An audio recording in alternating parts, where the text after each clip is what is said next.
গ্রামে বাস করলে আমাদের অনেক সুবিধা হয়, মানে অনেক সুবিধা হয় না, কিছুটা সুবিধা হয়।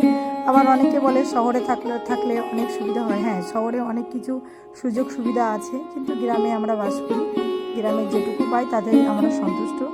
গাছ থেকে তেজপাতাগুলো ছিঁড়ে ভালো করে ধুয়ে নিলাম, এই পাতাগুলো আমার হাতেই লাগানো। এগুলোকে ধুয়ে পরিষ্কার করে শুকিয়ে তারপরে এগুলো ঘরে রাখবো। আর নিজের হাতে নিজের বাড়িতে কাজ করতে ভালোই লাগে। বর্ষার সময় প্রচুর জঙ্গল হয়ে যায় এখানে, আর এখন শুকনো শুকনো সময় যেহেতু এগুলোকে কী করব, বসার টাইমে বসে বসে পরিষ্কার করি। আমার কাজ করতে ভালোই লাগে, ভাবি যে কিছু সবজি এখানে লাগিয়ে দেবো, তার জন্য পরিষ্কার করছিলাম। তো এই যে গাছটা দাঁড়িয়ে আছে, এই গাছটা আমার হাতেই লাগানো, অনেক গাছই আমার হাতে লাগানো।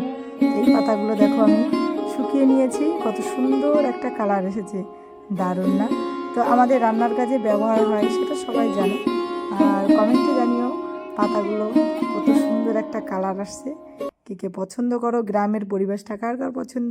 আর আমার ভিডিও যদি তোমাদের ভালো লাগে অবশ্যই প্লিজ একটু লাইক কমেন্ট শেয়ার করে দিও। আবার আসবো নতুন ভিডিও নিয়ে।